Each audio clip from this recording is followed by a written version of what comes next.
मैं कोई भी बात अपने मायके में नहीं बताना चाहती थी। मैं कुछ दिन बाद ही वापस ससुराल चली गई। मुझे सच्चाई को सामने लाना था। रात को फिर से वो आदमी मेरे कमरे में आया था जो पिछले 3 महीने से मेरा दूल्हा बनकर कमरे में आता था और सुबह होते ही चला जाता था। मेरा नाम आरूही है। मेरी शादी को 6 महीना हो गया, लेकिन अभी तक मैं अपने मर्द को ना देख सकी, क्योंकि वो रात को जब आते तो लाइट बंद करके कमरे में आते हैं और सवेरे मेरे जागने से पहले घर से निकल जाते हैं। ये बात जानने के लिए एक दिन मैं अपनी जगह अलीजा को सुला दिया और खुद कमरे में छुप गई। जब लाइट चालू किया तो मेरी चीखें निकल गईं, क्योंकि अचानक से आने वाली नींद के झोंकों ने मेरी बंद आंखों को खोलने पर मजबूर किया था। मैं पिछले 6 घंटों से अपने कमरे में बैठी अपने आदमी का इंतजार कर रही थी। अब तो बैठकर मेरी पीठ में भी दर्द शुरू हो चुका था। जब मैं अंगड़ाई लेते हुए घड़ी की तरफ नजर दौड़ाई तो रात के 3 बजे बज रहे थे। मेरे तो होश उड़ गए थे। आज तो मेरी सुहागरात थी, मेरी पहली रात, जिस रात मियाँ बीवी एक दूसरे से कई वादे करते हैं और उम्र भर साथ निभाने की कस्में खाते हैं। मैंने अभी तक अपने आदमी को नहीं देखा था। कुछ हमारे खानदान में रिवाज और रस्में भी थी। शादी से पहले लड़का और लड़की को भी नहीं दिखाया जाता था। बस छोटी दीदी से सुना था कि मेरा आदमी बड़ा ही अच्छा है। खुद ही दिल में सपने बुनने लगी थी। इस रात का ख्वाब तो ना जाने मुझे कब से था, और मुझे जब लाकर इस कमरे में बिठाया गया तो मैं बहुत डरी सहमी सी थी। मगर 6 घंटे बैठने के बाद ना सिर्फ मेरी पीठ दर्द कर रही थी, बल्कि अंगड़ाई ले लेकर मेरे सारे सपने और ख्वाहिश भी खत्म हो चुकी थी। एक बार तो सोचा कि उठ के बाहर जाऊं और जाकर देखूं कि आखिर मेरा दूल्हा कहाँ है, मगर फिर बाहर जाना सही नहीं लगा। जब नींद में बहने लगी तो यूं ही बैठे बैठे बेड से टेक लगाकर सो गई। अब और इंतजार करना मेरे लिए मुश्किल था कि तभी दरवाजे के खुलने की आवाज आई। मैं हड़बड़ा कर में आंखें खोलकर देखने लगी, मगर कमरे में तो खूब अंधेरा फैल चुका था। मैंने सहम कर कहा कि कौन है, मगर पैरों की आवाज मुझे सुनाई नहीं दी। मैं डर के बोली कि सुनिए जी, क्या ये आप है? ये कमरे में इतना अंधेरा क्यों कर दिया?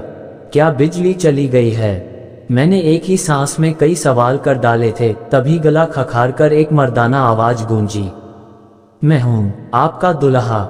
इतना सुनना था कि मेरे दिल की धड़कन तेज हो गई। हालांकि मैं जानती थी उस वक्त मेरे कमरे में मेरा दुल्हा ही आ सकता है। ऐसे लगता था जैसे दूल्हे की आवाज सुनकर मेरी सारी थकान वही दम तोड़ गए हो। अब मुझे शर्म आ रहा था, मगर एक बात की हैरान हुई थी कि आखिर दुल्हा ने कमरे में आते ही अंधेरा क्यों कर दिया था। मुझे ये बात थोड़ी अजीब लगी। अगर बिजली चली गई थी तो बैटरी ही कमरे में ले आते। मैं आंखें फाड़ फाड़ के देखने की कोशिश कर रही थी कि जब मुझे एक आदमी साया सा अपनी तरफ आते हुए नजर आया। दुल्हा मेरे सामने आकर बैठा और कहने लगा कि माफ कीजिए, बाहर दोस्तों में गपशप लगाते हुए वक्त का पता ही नहीं चला। आप तो जानती है कि ऐसे मौके पर दोस्त कहाँ जान छोड़ते हैं। आप काफी थक गई होंगी। मुझे लगता है आपको सोना चाहिए, बाकी बातें हम कल कर लेंगे। मेरा दुल्हा तो बात करते हुए बहुत हकला रहा था। उसके मुंह से तो हकलाते हुए शब्द भी ठीक से नहीं निकल रहे थे। इसका हरगिज ये मतलब नहीं था कि उन्हें हकला हकला कर बोलने की बीमारी थी। वो तो यूं बात कह रहे थे जैसे मुझसे शर्मा रहे हो, उन्हें मुझसे शर्मा रही हो। आदमी होकर उनका मुझसे शर्माते हुए बात करना मुझे बहुत परेशान कर गया था। फिर याद आया कि छोटी सिस्टर ने भी बताया था कि बहन आपके मंगेतर बड़े शर्मीले किस्म के हैं। मैंने दूल्हा से कहा कि आपने कमरे में अंधेरा क्यों कर दिया? क्या आप मुझे देखना नहीं चाहते? जाहिर है एक औरत शादी की रात बस अपने दूल्हे के लिए ही तो सजती संवरती है, ताकि उसका दूल्हा उसे देखे, उसकी तारीफ करे। मेरी बात सुनकर पति कुछ देर खामोश रहा और फिर कहने लगा कि मैंने तो आपको जी भर के देख लिया था जब आपको मेरे पास लाकर बिठाया गया। आप बहुत खूबसूरत है, और हमारे यहाँ एक रस्म है, मुझ पर किसी ने जादू करवाई थी ताकि मेरी शादी ना हो सके। इसलिए पंडित जी ने बताया कि तुम्हें कुछ दिन तक रात को अंधेरे में बीबी के पास जाना है। मुझे ये बात बड़ा अजीब लगा था, मगर उस वक्त मैंने इस बात को सच मान लिया। क्योंकि पहली ही रात मैं किसी बहस में नहीं पड़ना चाहती थी। उस रात मैं सोने के लिए लेटी तो मेरा दूल्हा पहले ही लेट चुका था। दिल में एक ख्वाहिश थी कि दूल्हे का चेहरा देखूं, आखिर वो मेरा दूल्हा बन चुका था। जब वह बारात लेकर हमारे यहाँ आए थे तब भी उनके चेहरे पर सेहरा बांधा गया था, जिसमें फूलों की लदियों में मुझे उनका चेहरा दिखाई नहीं दिया था। रात गुजर गई। मैंने सोचा कि चलो ये रात भी गुजर जाने दूं, कुछ घंटों की तो बात है, सुबह होते ही मैं अपने दूल्हे को देखूंगी। मैं दूल्हे के बाजू में सो गई। सुबह जब मेरी आंख खुली तो मैंने मुस्कुराकर बेड के दूसरे तरफ देखा। मैं चौंक कर उठ बैठी, क्योंकि बेड तो बिल्कुल खाली था, वहां पर तो मेरा दूल्हा ही नहीं था। वॉशरूम भी खुला था। मैं हड़बड़ा कर उठ बैठी और कमरे से बाहर निकल आई। बाहर आकर देखा तो मेरी सास परेशान सी बैठी थी। मुझे देखकर उनके चेहरे पर फौरन मुस्कुराहट छा गई, मगर उन्होंने कुछ पढ़ते हुए मुझे इशारों से अपने पास आने को कहा। मैं उनके पास गई और साथ साथ आसपास अपने दूल्हे को भी देख रही थी कि वह कहाँ चले गए। मैं सास के पास गई तो उन्होंने फौरन मुझ पर फूंक मार दी। शायद वो कुछ पढ़ रही थी और वह मेरे लिए ही पढ़ रही थी, जो उन्होंने मुझ पर पढ़कर फूंका था। ये देखकर मुझे दूल्हे की बात याद आने लगी। शायद ये मेरे और मेरे दूल्हे के लिए ही था। लगता था सचमुच में उन पर कोई जादू हुआ है। तभी तो सास भी मुझ पर कुछ पढ़ के फूंक रही थी। मैंने उनके पास बैठते ही सवाल किया कि वो कहाँ है, मुझे तो कहीं कमरे में नजर नहीं आए। तो सास दूसरी तरफ देखते हुए कहने लगी, बेटा वो काम पर जा चुका है। मैंने घड़ी के तरफ देखा तो सुबह के 6 बजे बज रहे थे और ऑफिस का वक्त 11 बजे से शुरू होता है। फिर 6 बजे वह कैसे चले गए?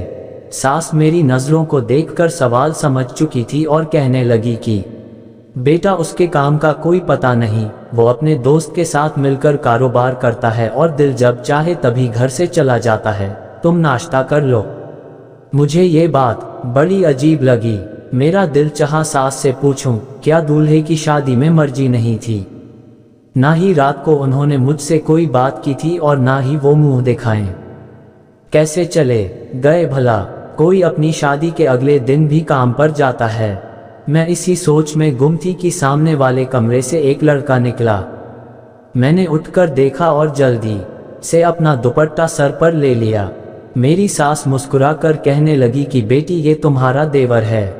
मैंने नज़र दौड़ाकर उसको हेलो किया तो वो आंखों से ही जवाब देकर वहां से बाहर चले गए और सारा दिन भी यूं ही गुजर गया। मैंने ध्यान किया था कि मेरी सास काफ़ी परेशान दिखाई दे रही है, जबकि वो तो मिजाज की बहुत अच्छी औरत थी। हमारा रिश्ता होने के बाद वह कई बार हमारे घर आई थी। मैंने उनके चेहरे पर कभी उदासी देखी ही नहीं थी। थोड़ी देर में भी वह बहुत खुश मिजाज थी। मैं तो बहुत खुश थी कि चलो सास बहू में खूब जमेगी, मगर वो तो मुझसे बात भी नहीं करती, ख्यालों में डूबी हुई रहती थी।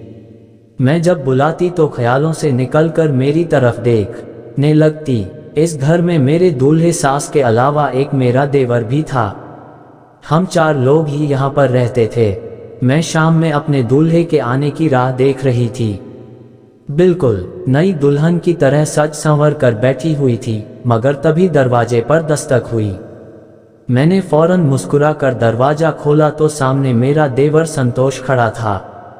वो मुझे यूं खड़ा देखकर हड़बड़ाते हुए नजरें चुरा लिया। मैंने भी उससे हेलो किया और वापस अंदर आ गई। बहुत रात हो चुकी थी। बार बार मेरी नजरें घड़ी पर जा रही थी। ना जाने मेरा दूल्हा कहाँ रह गया था। सास ने जबरदस्ती खाना भी खिला दिया। देवर भी वहीं खाना खा रहा था। मुझे महसूस हुआ कि जैसे वो मुझे चोरी से छुपकर देख रहा है। मैंने जब उसके तरफ देखा तो वह नजर ही बदल दिया और फिर आधा खाना छोड़कर घर से चला गया। मेरे दिमाग में बहुत ख्याल आ रहे थे। मैं यूं ही बैठी सोच रही थी कि आखिर वजह क्या थी। दिल घबराने लगा तो बाहर में खड़ी होकर रोने लगी। आंखों से आंसू बह रहे थे। शायद मैं उनको पसंद नहीं आई थी। वो मुझसे नफरत करते थे या फिर उनके दिल में कोई और था। मैं अभी यूं ही खड़ी रो रही थी कि तभी कमरे में खूब अंधेरा फैल गया।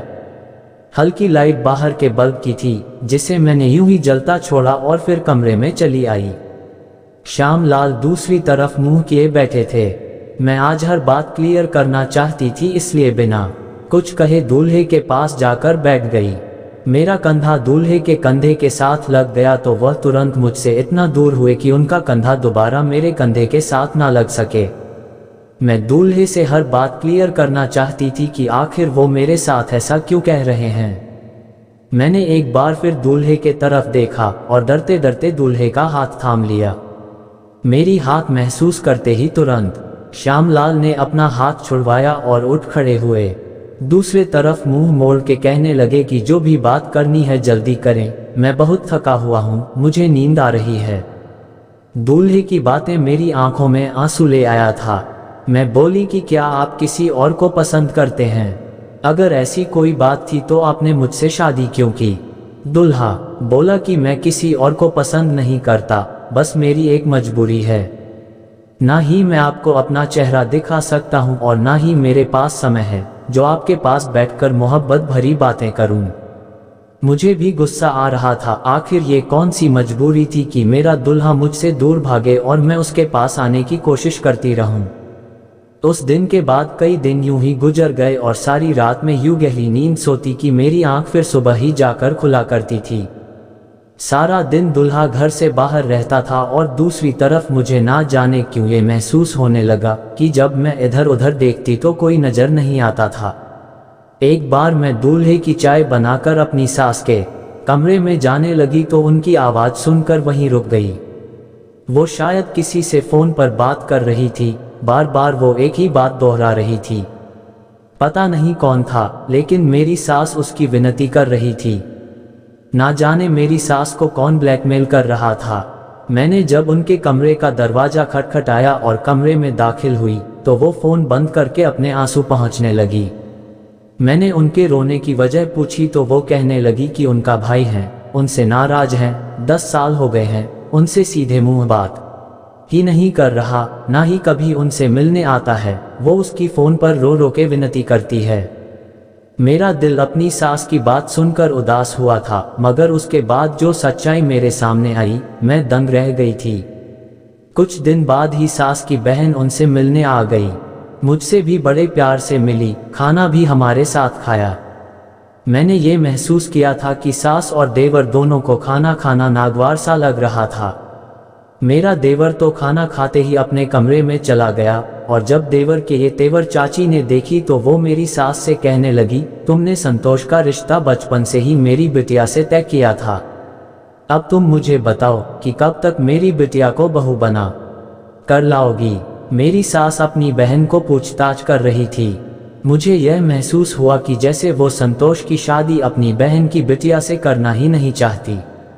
अगले दिन मेरी सास अभी सो ही रही थी कि चाची जाग गईं।